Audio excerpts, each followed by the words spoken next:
Sheriff Carl left the office, his 3 deputies in tow. He was heading towards Main Street, and felt certain that the crowd would be going in that direction.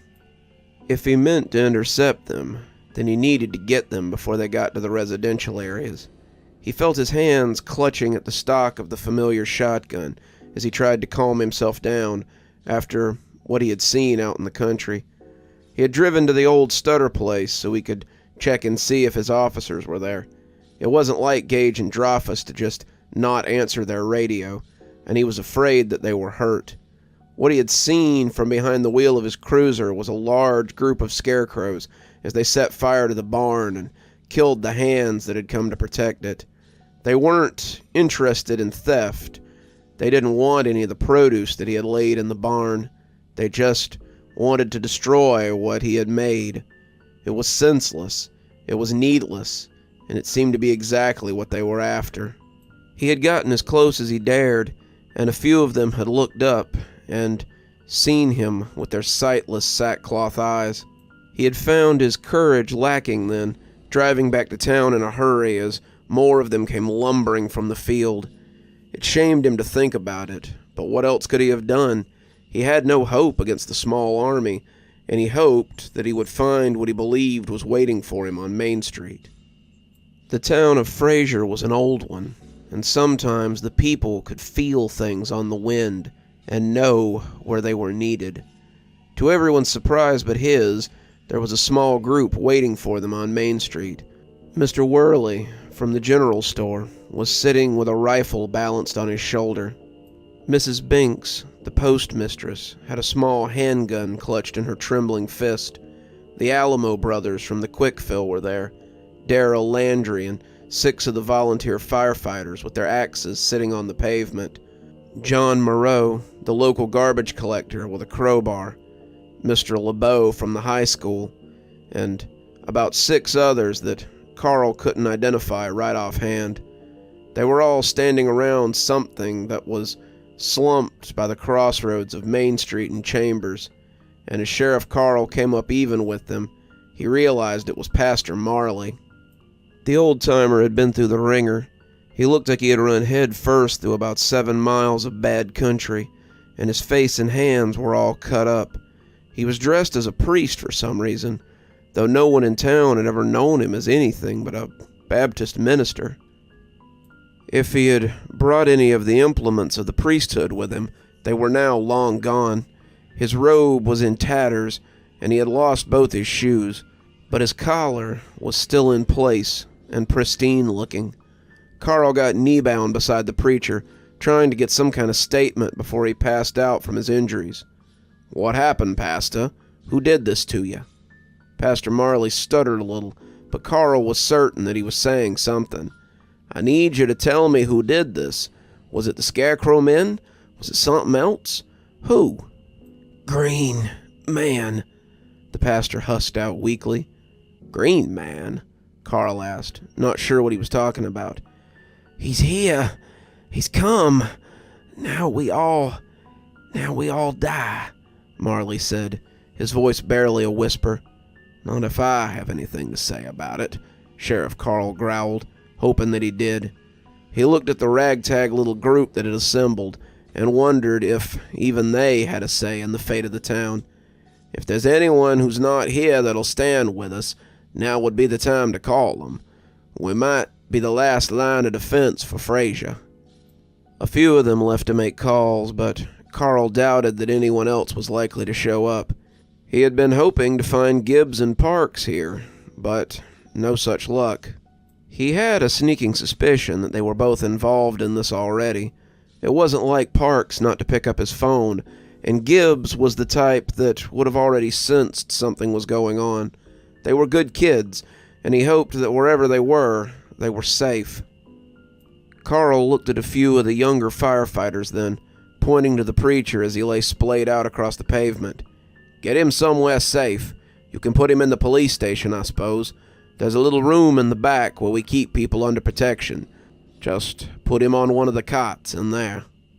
They nodded, getting underneath him so they could take him away.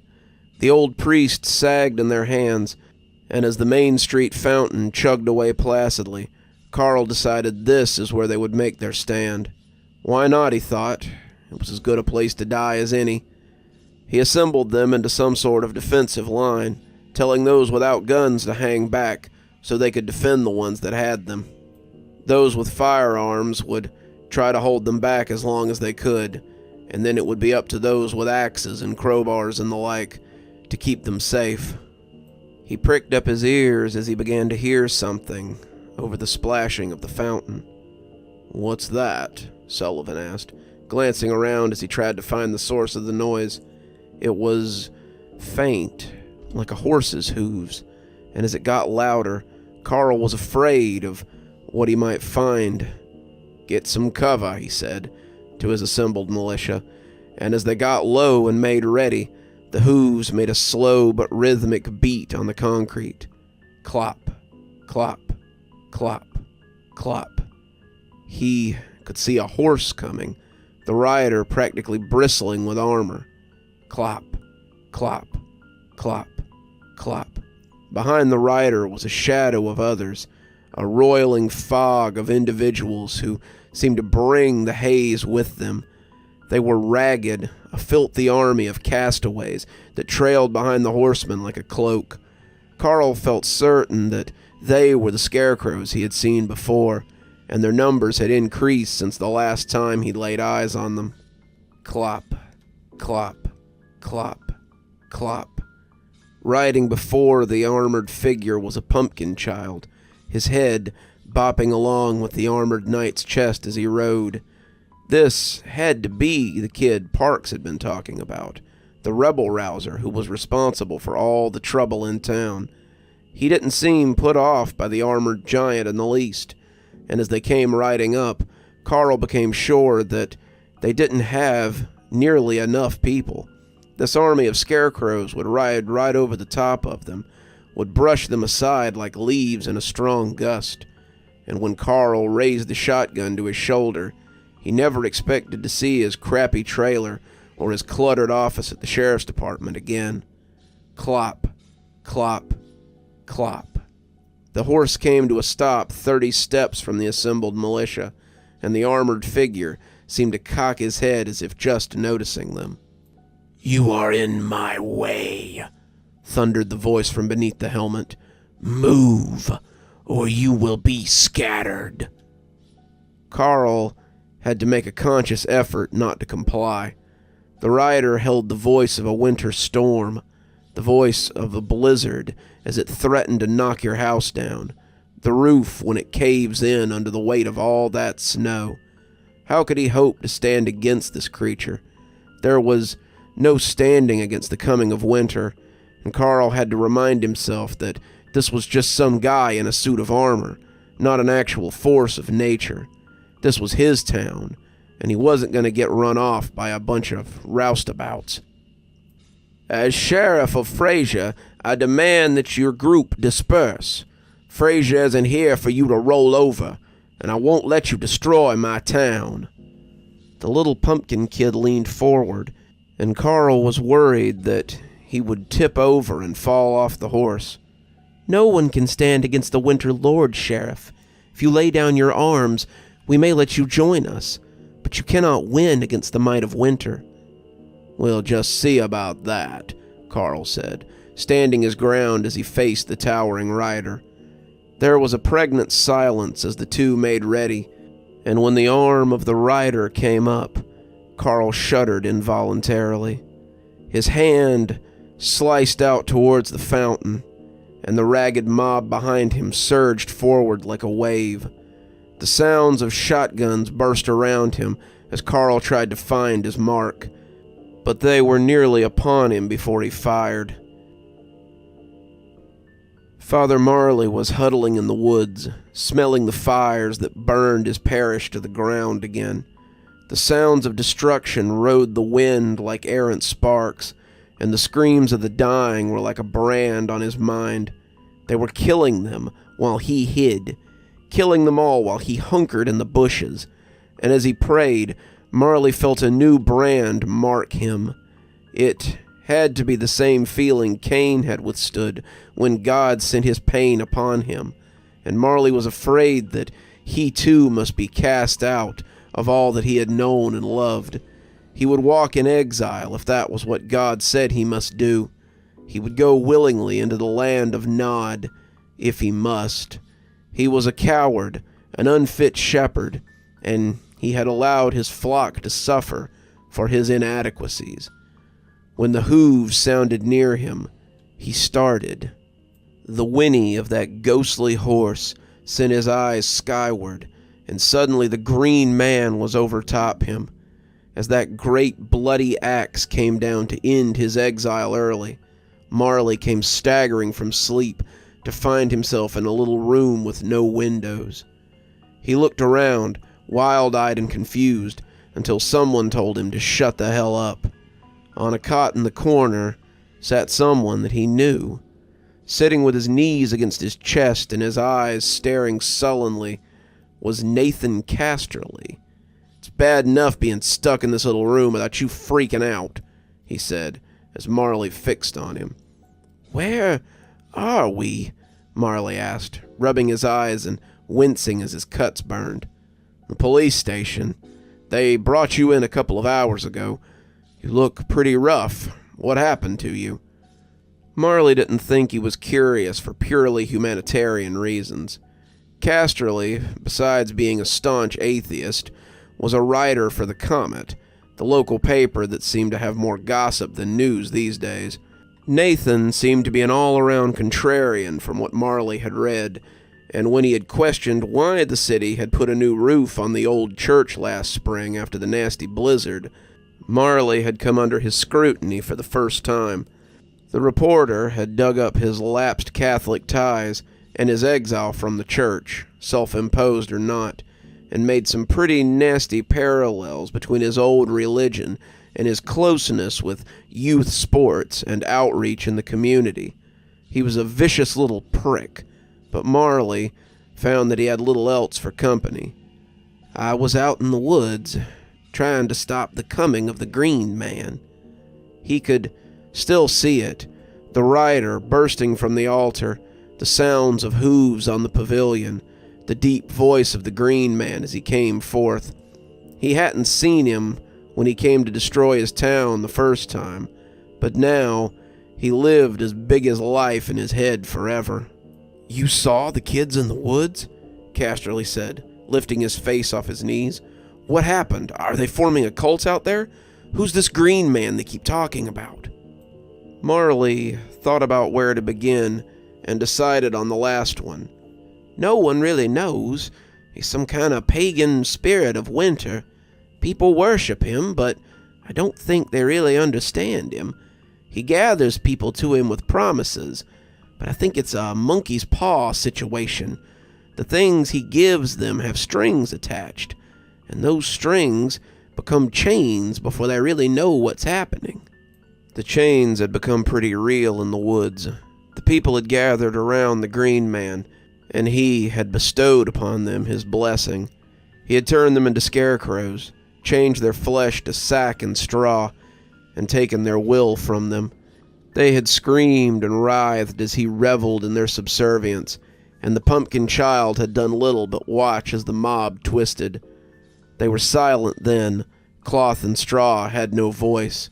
But Marley was gone by that point. He had run as fast as he could, and that was how he had come to be in town so the militia could find him. Casterly nodded. "I guess it wouldn't be that hard to form some kind of cult around here, especially not from an old winter deity. But what do they want? What's their goal in a little town like Frazier?" "Same thing winter always wants. It destroys the weak and leaves the strong behind. The Green Man is judging Frazier to see if it's worthy." Casterly thought about it for a second or two. "But why? What does this green guy get out of this?" "Who knows? He's not from here. His motives and goals are known only to himself." Marley smacked his lips, his mouth feeling dry and his tongue possessing something mealy and unpleasant. There's water in the little fridge over there," Casterly said hastily, Some snacks, too, though it's nothing much. They say this is a safe room, but it mostly just feels like an interrogation room with cots. Should have known better than to think those two would actually keep me safe. Parks has always been a shitheel." "Officer Parks? Is he here too?" Marley asked. "Haven't seen him. He and his partner dropped me off before they went to go check out the meeting in the woods. Guessing they may not have come back. Otherwise, they're probably part of Sheriff Hashwin's posse." Marley remembered something. A passing image of Officer Parks yelling at the crowd, but it was gone before he could properly mull it over. He remembered gunshots, the spray of something on his neck, but he couldn't remember what had happened to the officers. He hoped they were okay, but they had bigger problems now, especially if the Green Man was in Frazier. "Is there any way out of here?" Marley asked, looking at the door but guessing that it might be locked. "Nope. Door only opens from the outside, so hopefully someone lives that remembers we're in here." "Is there a phone? I need to let them know something that might help them against the Green Man." Marley perked up. "Yeah? What's that?" "It's the jack-o'-lanterns. The Green Man and his allies always start by destroying the jack-o'-lanterns. If the sheriff wants to win against him, he needs one of those jack-o'-lanterns." Travis winced as he slid his arm into the uniform shirt. The stain on the shirt had ruined the tan fabric, but it was all he had to mark him as a member of the department.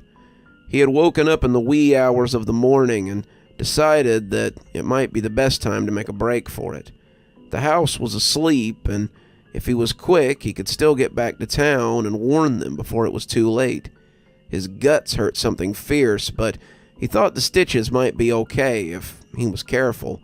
He came up the stairs as quickly as he could, the creaks making him wince when he came down too hard, and as he reached the doorknob, he was surprised to find it unlocked. He hadn't heard any noise from the top floor, and when he came upstairs, he found Pa Pumpkin sitting at the table and jumped a little in surprise. That was how he had come to think of them. Pa Pumpkin was the one in the bib-alls and flannel. Lil Pumpkin was the kid that he'd seen in the woods, and as he stood peeking through the basement door, he got his first look at Ma Pumpkins. She wore a long skirt in a fall pattern, and her pumpkin was a lighter shade of orange than the others. She had her back to him, bustling around the kitchen as she prepared breakfast for the family, and as he looked back, he realized that Pa Pumpkin had spotted him. "Don't be shy. Come have a seat. Let's talk before you head out."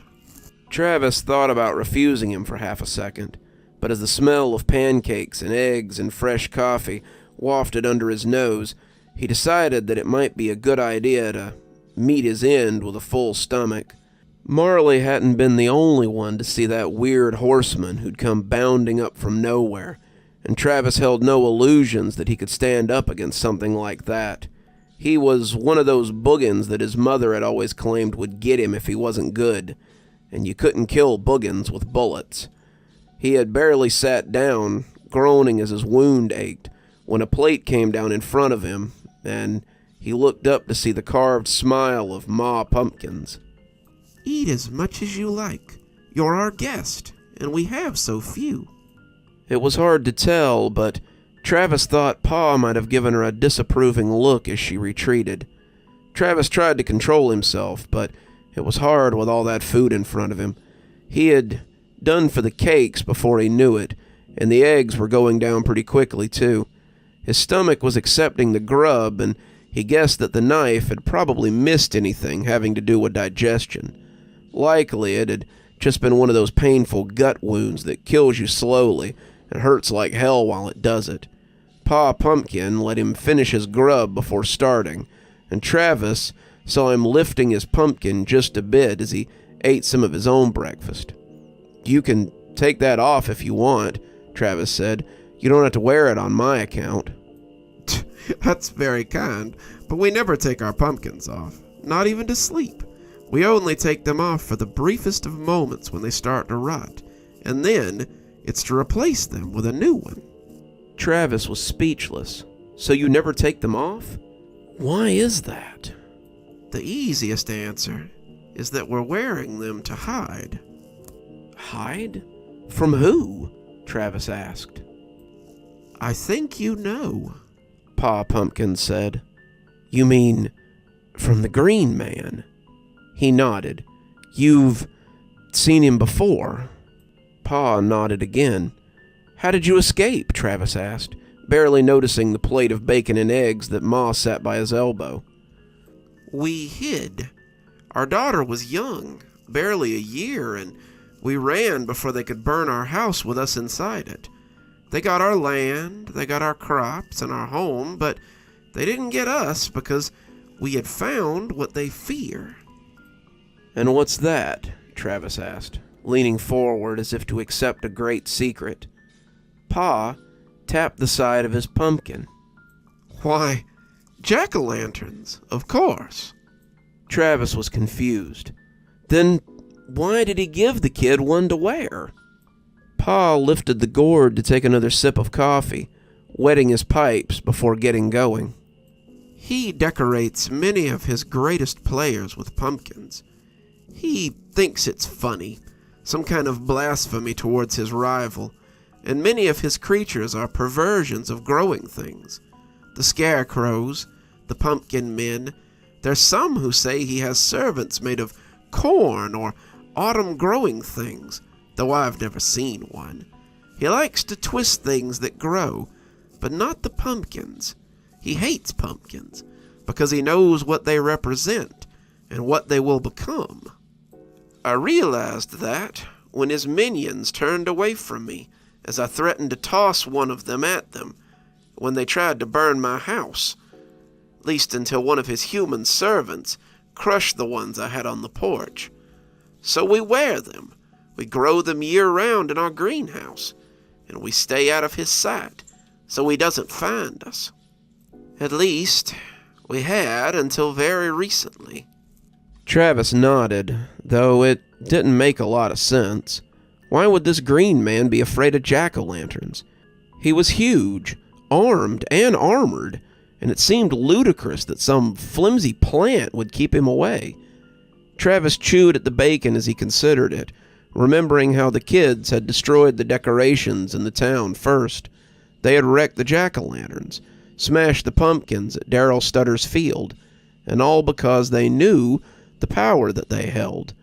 That was the piece that he had been missing. The wanton destruction had never made a lot of sense, but now it seemed downright targeted. All the more reason to get back to town before it's too late, Travis said, getting up to go. Pa Pumpkin put a hand over his, and Travis grew still. Hold on a minute, boy. We want to help you. We'd prefer if you stayed here until all this blows over. But since you clearly won't do that, then we want to help. Help? Travis asked. How can you help me? By giving you some wisdom and some things you might need before it's all over. Travis sat, glancing at the window to see that the horizon was still dark. Maybe he had a little time yet. Fall back to the station, Carl yelled, swinging his shotgun stock at a charging scarecrow. The thing went flying, its body light as a feather as it smacked against the nearby storefront.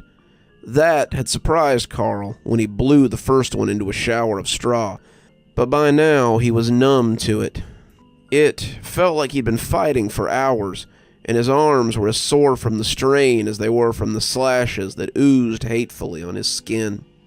They had come on strong, their numbers pushing the defenders of Frazier away from the fountain, and Carl had been worried that they would lose the town in the first wave. The scarecrows seemed endless, and he had been worried that ending them would splatter someone's kid across the streets. Carl wanted to save Frazier, but he didn't want to wash the streets in blood to do it. That had caused him to hesitate, and almost cost him his life. He had been aiming for the Green Man, trying to get most of the buckshot on him from this distance, and when the scarecrow had popped up in front of him, he had squeezed the trigger in surprise. The knife it had held dug into his arm a second before he was feathered with straw and dust. There was nobody inside the sack. The costume was some sort of homunculus of rags and straw, and the second one erupted with less hesitation. The battle had gone on around him like a blur. Carl had never been to war, but he'd been involved in several exchanges of gunfire in his career. Those had seemed to go by at 5 times speed, but this one seemed to happen in a blurred series of memories. They were retreating from the plaza. Carl cut across the face while he reloaded. Mrs. Binks being stabbed to death by a ring of scarecrows. 2 of the firefighters fighting back to back when they were suddenly buried beneath a press of bodies. Clarence dead in the road suddenly, though Carl couldn't say how. It all happened as they were pushed back into Frazier, and before he knew it, Carl could see the sheriff's office looming up behind him. "Get inside," he yelled, knocking a few more down as Sully and Mr. Worley shoved through the doors. Carl was the last one in, and he was suddenly glad that he had put the wood up over the broken window before going home the day before. As he closed and locked the door, he looked out at that hateful demon as he sat on the horse, glowering at them. He didn't raise a hand against them. Not yet, and had simply walked forward as the scarecrows ate up ground. "Sheriff, one side," Sully said, as he and some of the others shoved desks and things in front of the door. The front doors and the windows were really the only entryway inside, besides the motor pool doors, and that was gauged steel. The old building was dated, but the architect had seen no reason to fill it with windows. They had opted for the little ones at the tops of the walls, and they were too small for most kids to slip through. As Carl thought about exits and entries, he also assessed the troops that he had left after the press. Sully, Molly, Mr. Worley, one of the Alamo brothers, Darrell Landry, and 3 of his volunteers from the fire station. Some of the others, some who had been there from the start, and some who joined in. Some of them Carl knew, some of them he didn't, but they were down to the nitty-gritty now. There were about 12 of them all told, 14 if you counted the 2 in the security room, and Carl supposed that he had to. "Sully, go to the armory and arm anyone who doesn't have a gun. Get ammo for the rest, and get ready to hold the line." Sully nodded. "Where are you going, Sheriff?" "To wake up some fresh recruits." Pastor Marley was sitting up, almost like he was waiting for the sheriff, and Nathan looked afraid as the door came open. "Sheriff, thank God, I need to—" "There'll be time for that, but right now I need you both out front." "Why?" Casterly asked us trustfully. "'Cause we're backed into a corner here, and if you 2 want to maintain the safety we promised, then you'll need to help." "I can do that," Marley said. They both looked at Casterly, who finally made a disgusted noise and got up to follow them. "Good. Get a gun and head to the bullpen. Sheriff, there's an easy way to win this. We need a jack-o'-lantern." Carl looked at the man like he might have lost his wits. "A jack-o'-lantern." "I know how it sounds, but they work like totems. The Green Man is afraid of them, and if we can find one, it'll scare him away from Frazier." Carl shook his head. "Well, I've heard and seen some strange things tonight. Who knows what we may need to do before the sun comes up." He came back to the front to see Molly looking intently out the peephole in the front. "We've got a problem, Sheriff," she said. "Don't we just?" he said a little more sarcastically than he intended to. "I couldn't tell you how, not with it pushing 70 out there, but there's a fog rolling in, and visibility is next to nil." The sheriff looked out and saw the pea soup fog bank rolling through the town like a biblical plague. Just what we needed. Good evening, everyone. It's me, Dr. Plague. Thank you so much for joining me for tonight's video. If you still feel like you could do with a little more spooky in your life, why not click on one of the videos that's appearing on your screen? If you're not subscribed, why not go ahead and subscribe so you don't miss any of the stories we put on here. I make new videos 7 days a week, and I wouldn't want you to miss a one of them. So if you'd like to support the channel, why not go ahead and subscribe? Maybe hit that notification bell so you don't miss any of the great stuff we do here. And of course, if you'd like to support the channel in a more financial way, you could always become a member on YouTube or on Patreon. Spooky Skeletons, that's my $5 members, always get their videos early, as opposed to in the evening. And we've got lots of other cool stuff that you can take advantage of. Just go down to Patreon and give it a look, or become a member on YouTube. Speaking of all of our wonderful patrons and YouTube members, let's go ahead and thank them right now. Thanks to Unicorn Hollow, our Spooky Ghost contributor. Thanks to our Spooky Skeleton contributors, Janice, Lee Kendall, and Saikat. Thanks to our Ghostly Reader contributors, Hi Stacy, Winter, Xaronan, Emily Coltsfoot, Stephanie Carrington, Tyler Parker, Cinnamon Fox, and Sarah SAMR42. Thanks, guys. We just couldn't do the show without you. Again, if you'd like to support the show in a more monetary fashion, there are links below to Patreon, and you can just go to YouTube and click on membership, if that's something that interests you. There's also links to my latest book below if you'd like to go have a look on Amazon. It should show you the other books I've got as well, so why not go ahead and get the whole collection? And as always, thanks for stopping by. Dr. Plague, signing off. Have a wonderful evening.